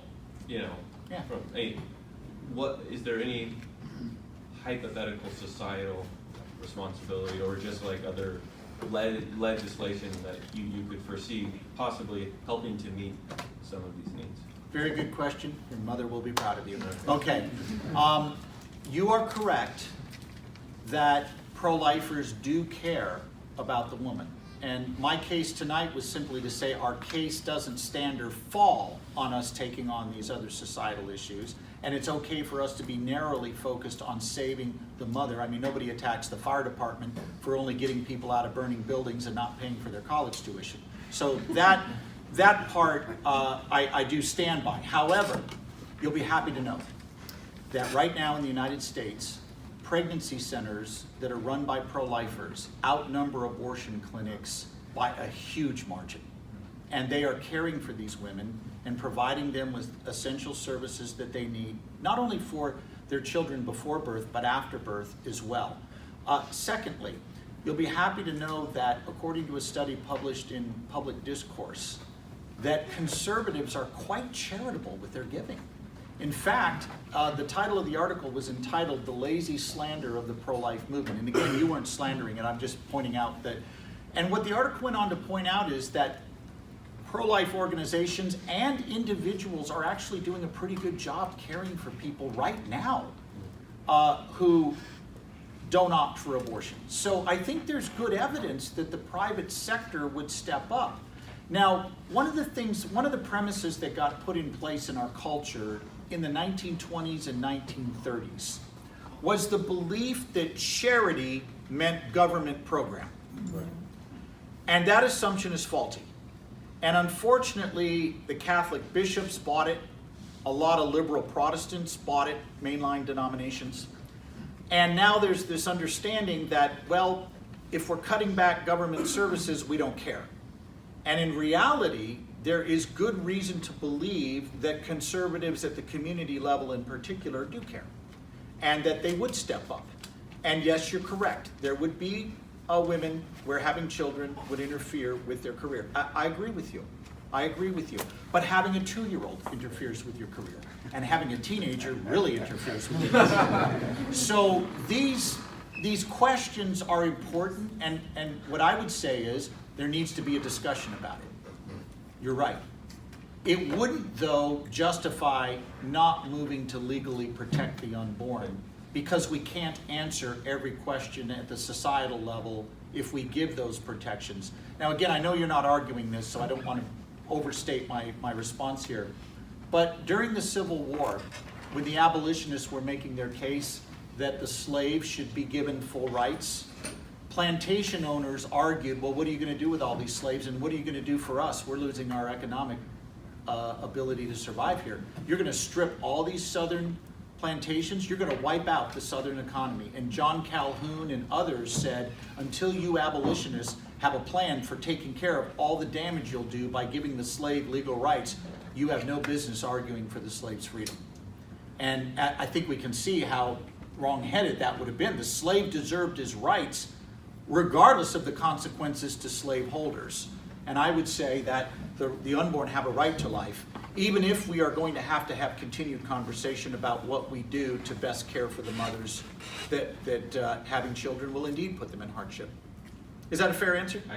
Great question, thank you. Yeah. A couple of political questions, if I could.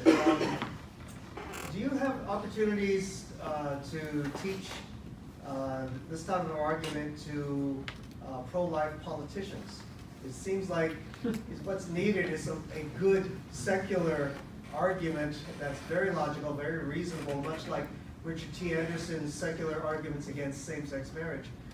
Do you have opportunity to do that? I'm sure that the pro-choice politicians don't come knocking on your door, but do you have a chance? Well, they do, but not for that reason. No, Oh. I'm kidding. I'm kidding. And my second question was, where do you see the debate now in America? Because I hear reports going one way, going the other way of people's attitude towards abortion. Yes, I have worked with politicians. 3 years ago, myself, Francis Beckwith, Patrick Lee, and Jojo Ruba, and Trent Horn went to Pennsylvania, and we trained 35 politicians from the State House in Pennsylvania and a few congressional members. We spent a weekend with them, training them how to make arguments for the pro-life view. So yes, I have done some of that, not near as much as I would like to. For example, I'll just throw an idea out here. I have not been asked to do this, but if I were asked to do it, any presidential candidate who wanted to defend his pro-life view in the face of hostile media, I would tell him to just repeat ad infinitum a single sentence, just a single sentence. I oppose abortion because it's wrong to intentionally kill innocent human beings. And when they bring up all the rabbit trails, you just keep sticking to that one thing. Keep the main thing the main thing. That alone would help us a great deal. And you're exactly right. Apologists should work with public officials that support our view to help them do the best they can. And I'll tell you why a lot of politicians are a little bit shy toward this. They live in a bit different world than we do. We tend to look at things strictly, everything's black and white. We think that's a pro-life bill, it should be advanced. Their world is a lot different. They look at that bill and go, okay, I see why you like it. We don't have the votes for it. And if we lose a vote on that bill, we're going to have trouble bringing other things forward. And by the way, the federal courts are going to throw that bill out, and now we have another layer of case law to overcome. And their mind is acting on a whole different level. And yet, what do their base supporters often do? Demonize the guy because he's trying to be prudent, right? So they are a little bit, it takes some doing to convince them that we actually have their best interest at heart. That's one thing. Now, what was the second part of your question? Where do you see the Oh, debate yeah. in America? Where's the debate going? How many of you have heard that this generation, this younger generation, is more pro-life than the one before. I'm not sure I agree. I'm not sure. Let me tell you what gives me pause. What does it mean to say they're more pro-life? Does that mean they've embraced our fundamental worldview that leads to our pro-life convictions? Or does it just mean that they think anybody who's cruel, as one bumper sticker said, abortion sucks. They think abortion's mean, but you know what else they think is mean? Telling someone they can't marry their canary. And so they also might think it's mean, and I've had students change on me, where they say, yeah, abortion's mean, but it's also mean to tell a woman what she has to do with her own body. You cannot hold those two positions, all right? So I'm not totally convinced. I don't have an academic study to back me up except George Barna, who has done 2 studies now indicating, and George Barna studies the worldviews of Christians in particular, but also the culture. And George Barna, twice in the last year and a half, has published studies saying that the public's understanding of abortion is now so confused it's almost hopeless. Because people talk out both sides of their mouth. Yeah, I'm personally opposed to abortion, but I'm never going to tell anybody else what they can do. That's only gotten worse. I think, for those of you that are pro-life, we are all apologists now. The days of believing you can leave it to the pros are done. You have to step up and argue your case wherever you are, wherever God has put you. You got to do it. If you don't assume anybody else is going to do it for you. So here are some things you should read, all right? Let me give you a reading list. Anybody that's interested, a reading list. Oh, how many of you, I did notice that some of you were taking notes faster than broke people at a Dave Ramsey seminar while I was talking. And you were probably thinking, wouldn't it be great if this guy actually had notes on what he said to us tonight? I do. So, if you will, if you would, I should say, like a 20-page handout. I think it's a 20-page handout. 20-page handout. That meant you could have stayed home and watched TV tonight, and no, you couldn't. I will actually email it to you. So here is how I'm going to do that. Clinton, can we attach files at our LTI group page? Are we allowed to do that? How does that, can you look it up real quick and see if there's a means to attach PDF files to a post there? Is it a Facebook site? Facebook. Yeah, you can download. I download all the time onto a Facebook site. You can't do it on your personal page, no, but you can do it on a group. It's an apologetic site, and I download PDF files all the time to an apologetic site. Which site? EFCC, that's our church, apologetics.org. Well, no, it's just Facebook. It's just a Facebook site. If we are not able to do that on our page, we're going to hijack yours, and I'm going to send you a bunch of customers.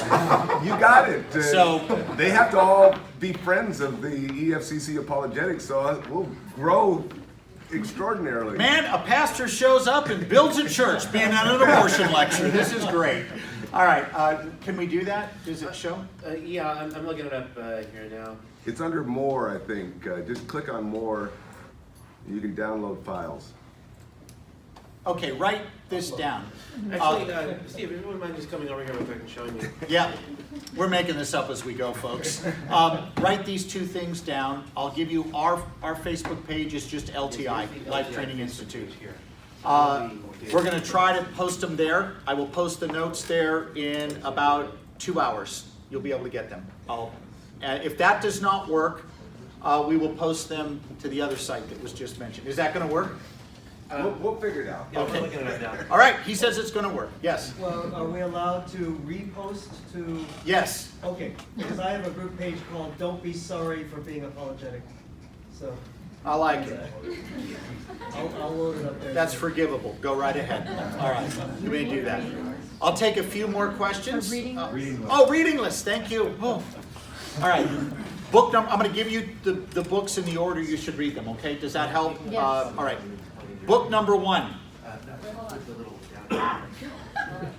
Oh boy, man, we're going to Amazon right now. Some of you are going to have a semi showing up in a 2-day period. This is great. Book number 1. Are you ready?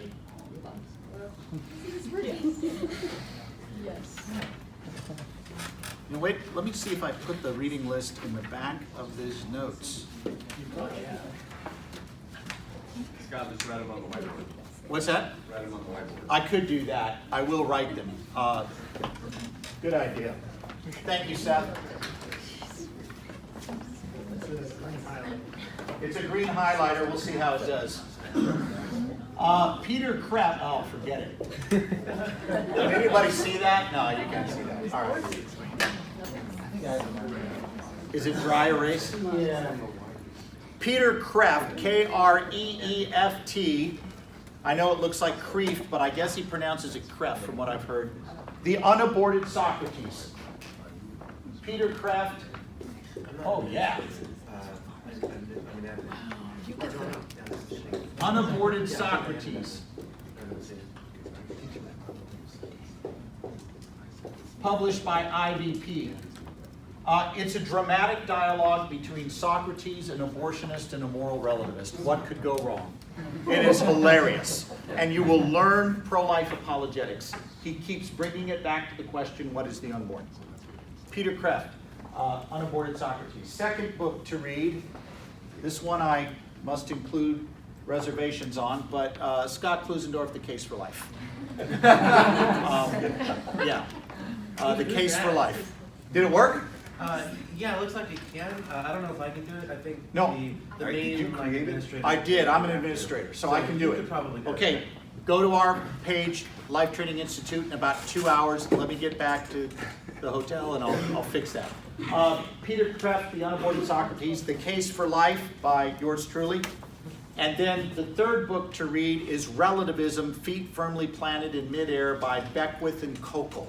Relativism, Feet Firmly Planted in Midair by Beckwith and Kokel. Just, if you stopped right there, just right there, you will be in the top 5% of people who have knowledge on this issue. You'd be in great shape. Now, anybody want to go deeper than that? Okay. Next book to read. Francis J. Beckwith, Defending Life. Francis J. Beckwith, Defending Life, published by Cambridge University Press. Third book, or fifth, is that fifth now? Yeah, whatever, the next book. Christopher Kaiser. Christopher Kaiser. How many of you were here when he spoke here? Okay, good. K-A-C-Z-O-R. K-A-C-Z-O-R. The Ethics of Abortion. Christopher Kaiser, The Ethics of Abortion, 2nd edition. I'll give you one more. I mean, you've read this far, you're really going to be cruising, okay? Patrick Lee, Abortion and Unborn Human Life. Abortion and Unborn Human Life. And can I make a suggestion? Do not just read these books. Devour them, mark them up. Don't even think of getting them on Kindle. Mark them up, put notes in the margins. Your book should be destroyed by the time you've mastered it. And then you throw it out, buy a new one, and remaster it again. No, I'm kidding. Just that there, I think. I mean, there's more I could give you. I could give you Hadley Arcus's First Things, Hadley Arcus, Natural Rights and the Right to Choose. And what I'll do, when I get back to the hotel, if I have a Word file of these notes, I think I do. If I have a Word file, I will go back in and I'll add the reading list before making a PDF of it so that you have it. Is that fair? You all love me now? Okay. Scott, could you also post it to the Facebook page and pin it as a post? Oh yeah, now there's a dull moment. Yeah, I could just put the reading list there. I can't do the notes that way, but I will do the reading list that way. Yeah, I can do that.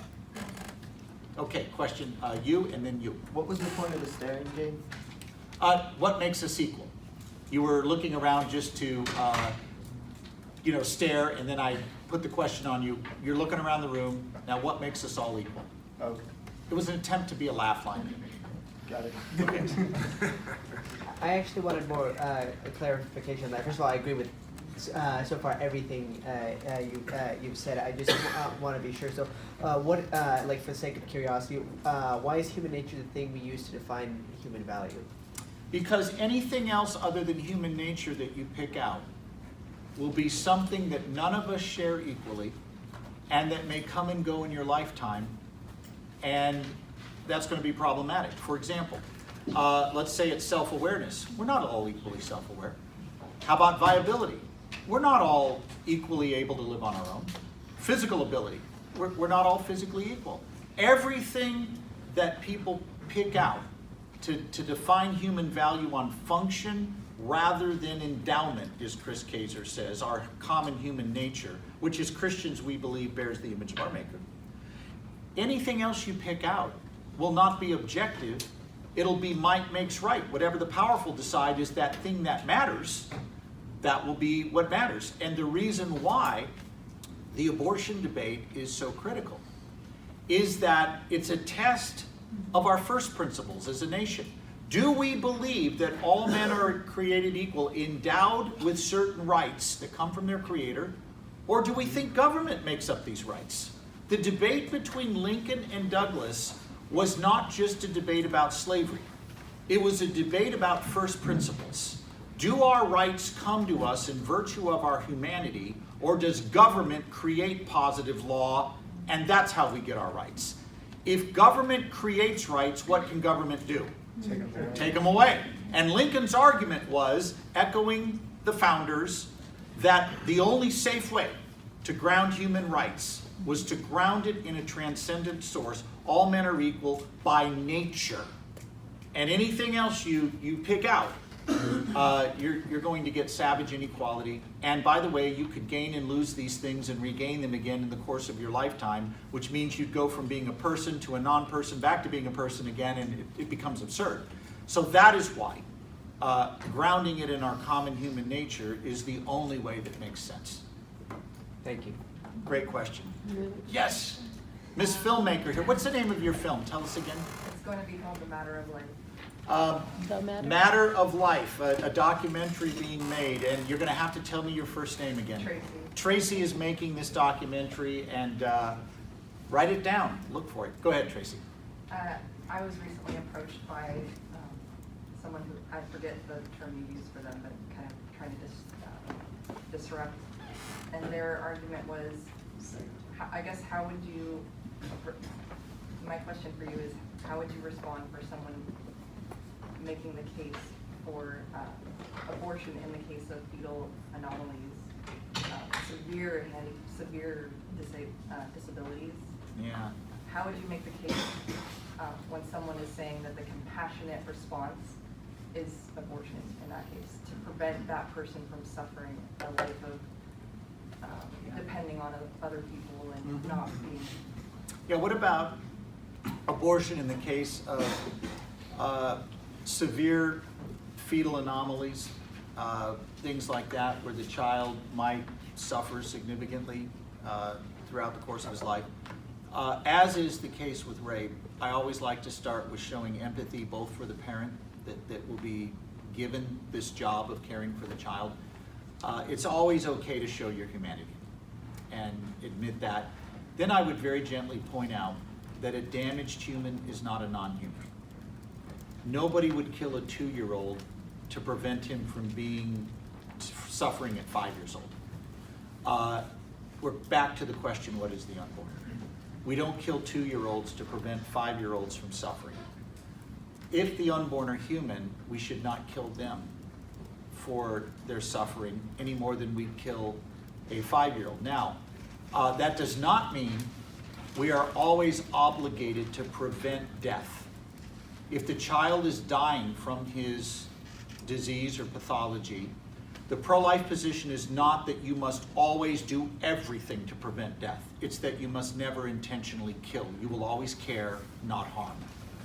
So that means if that child is dying from illness, then we're going to care as best we can for the life the child has, not the one we wish he had. And we will do everything to care for him. until he dies if we're unable to successfully treat him. Does that help a little bit? Yeah. Yeah. Yeah, by the way, these are heartbreaking situations that people do wrestle with. And have any of you ever walked a loved one through the final chapter of life where you've had to kind of be the one that, and wondered, hey, is it okay to withhold treatment in this case? Yeah, these are tough questions that would apply to the child that's severely suffering too. I'll take a couple more. Is there someone who hasn't asked one? You haven't asked one yet, and then you're up next. So my question is, when debating with somebody, you come across someone who's very nihilistic over the subject opposed to you. Yeah. And they come up to the whole thing. Well, there's nothing wrong with it because we're just all animals. You Yeah. advocate to putting down a dog, and even you bring up the whole thing. Well, what's preventing me from murdering you? And then they say like, oh, it's just the societal norm, but Yeah. that same societal norm doesn't apply to an unborn person. Like, at that point, is it like, okay, do I just kind of let go this person's going down the whole thing without having to go into, denying his belief in nihilism, or is there a way for me to quickly put that down and continue on with the discussion I'm having with them? Yeah, I think you can challenge their belief that there's no difference between species, that species membership does not matter. Look, a dog that can't read, as Kaiser points out, is not a tragedy. A 16-year-old young woman who can't read is one. Our understanding of pathology assumes that humans are exceptional. How many of you remember the story of Michael Vick, the quarterback for the Atlanta Falcons that abused dogs? And he was involved in a dog fighting ring. And when the dogs would lose, he would douse them in gasoline and kerosene and light them on fire. And he went to federal jail for this, rightfully so, I might add. Why were we angry at Michael Vick, but not angry at the dogs who tore each other up in these fights? They were trained. They were The trained nature to of the kill each dog. other. What's that? It was the nature of the dog. Yeah, I mean, dogs don't have conscious awareness of right and wrong the way that humans do. Wasn't the reason that we prosecuted Michael Vick that we expect better of him as a man? So we do think humans are different, but Kaiser gives a real quick response to this. He says, do we really think there's no difference between a hit and run with a squirrel and a hit and run with a disabled infant? And do we really think there's no difference between eating a hamburger and eating a Harold burger? That's an unbelievable, right? I think you can mock that a little bit and make fun of it gently because it's an absurd idea. It's a very absurd idea. By the way, if all animals are equal, killing the unborn is wrong because they're animals and they too shouldn't be intentionally killed. So it doesn't help their case in any way to try to diminish the exceptionalism of the human race. By the way, the fact that humans are exceptional is why we treat animals different than they treat each other. We are different, and we hold humans responsible for right and wrong. We don't prosecute orcas who tear each other up under the ocean and kill dolphins or whatever, So, all right, one more from you're it. It plays off, you're talking about the disabled child. Yesterday, I was at Maricosta talking with students and defending the life of the unborn all day. And at the end of the day, as we were packing up, a young girl came up to me and she told me her experience where her mother had asked her to have an abortion because she had an unexpected pregnancy and she chose not to. And now her mother celebrates the fact that she has a beautiful child. Well, then she told me a second story, and she said that her grandmother was pregnant later in her life, and she was told by her doctor that she needed to abort this child because the chances of a weak heart or a bad heart really was high. The risk was going to be high. Doctor said, you need to abort this child. For the mother or the child? The mother would have a weak heart. The child would. Okay, all right. The child would have a weak heart. The grandmother decided to keep the child, she told me. And then she said, that child now is my aunt and is in perfect health. And the doctor was wrong, was completely wrong. And my question is, how many times or what is the percentage when doctors say you should abort because of this physical ailment that they are wrong in their diagnosis? I don't know. But it does happen. It does. There are misdiagnoses, or misdiagnosis happens all the time. I don't know the numbers. I've read articles from doctors who have regretted that they were too hasty in their assessment, but I can't tell you what that looks like. I don't know, but you're right, it does happen, because we've read stories of it, and even in the peer-reviewed literature, you'll find mention of this. The most common diagnosis that goes wrong is amniocentesis, where they end up with a faulty reading indicating that there'll be Down syndrome, and a lot of those babies are born healthy. That happens. No diagnostic tool is, foolproof. There will be errors. I just don't know what the numbers are. It's a fair question. I just don't have a good answer for you. But it made my day. It was the last person I talked to, Yeah. and it was an uplifting moment. Yeah. By the way, before you all go, I want to introduce a few people. This is Clinton Wilcox on keyboard over here. He works with us at Life Training Institute. Clinton plays, I think, every instrument under the sun. Am I right on that? Just about everyone? Well, I have two main instruments, clarinet and piano/keyboard, and I've played some others when the need arose, basically. When the need arose, he just picks up the saxophone. Man. Okay. Also, in the back, that is Olivia Gruber holding Cedar, and that is Seth, her husband, seated right there. Olivia works in our office. She is the one who makes sure I don't double book myself on dates and take the right airplanes and all of that good stuff. So that's Seth and Olivia in the back there. Up here in the front, you all know Nathan, right? A lot of you know Nathan. Nathan is not only U.S. Air Force, so give it up. Army. I thought you were merchant marines. We'll talk later. My level of self-awareness just dropped. What's that? Yes, absolutely. Nathan Apodaca is U.S. Army, and he is also one of our LTI ambassadors who works for us, and he helps with research and does things, and he was the guy responsible for getting this event done, along with, over here, is a very nice young woman by the name of Rebecca Dyer, and she has been involved as well. And where was the campus you were doing your pro-life work at this week? It was at Maricosta, so I was at the same one. Yeah. So would you give it up for these people who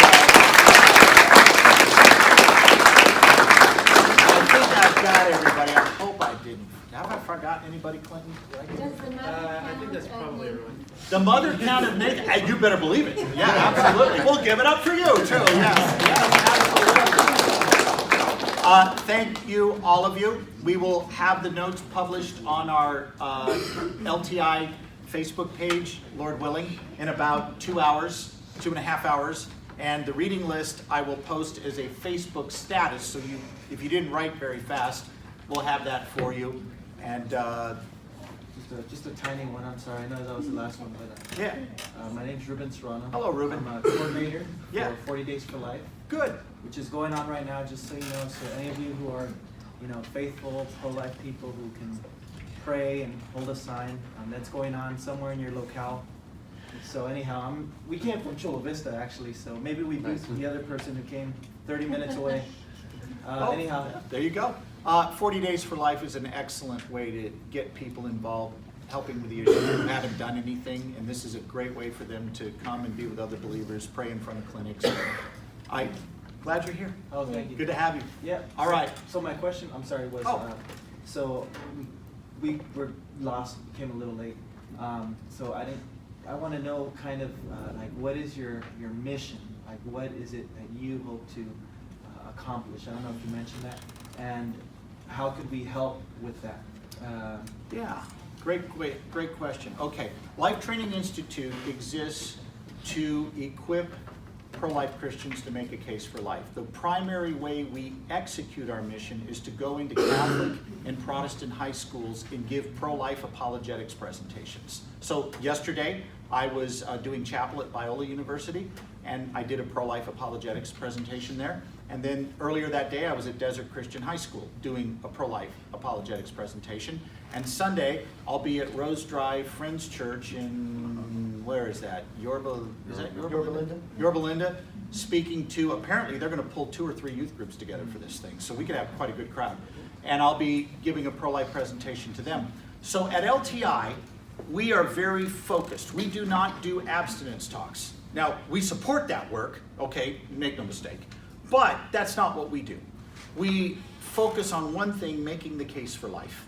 And we're going after the ideas that make abortion plausible to people. That's what we're trying to do. So we do, I think I'm safe in saying this, we are the only organization I'm aware of that systematically goes after schools to get our speakers invited in to speak. We have a full-time person who works to get our speaking team in, and then the speakers themselves, including me, we each, all of our speaking team, we've got 5 full-time speakers. They don't get to rely just on the promoter. Each one of them has to get 10,000 students a year they get in front of by calling up schools and getting in to speak and learning how to negotiate, how to get in and do it right so that the school wins having us in. And that's what we do, and I do it too. By the way, I hit my 10,000 for the year 2 days ago. I'm going for way more than that, baby. So, yeah. I'm rocking that one. In March? What's that? I said in March? I did. And I'm going after some, you know, it helps when you get things like Biola and get some bigger audiences, but I'm going to go for it. You know, children die if I don't show up and make a talk. That bugs me. Children will be spared when our speakers get in front of audiences. Football stadiums? I'll take it if you can get me one. Yeah, that'd be great. Hey, thanks everybody for being here, and thank those who organized this. Be sure to come by and thank Nathan, and say hi to the team if you get a chance. We'll put this video on YouTube and maybe on LTI and on our site. Sure, yeah.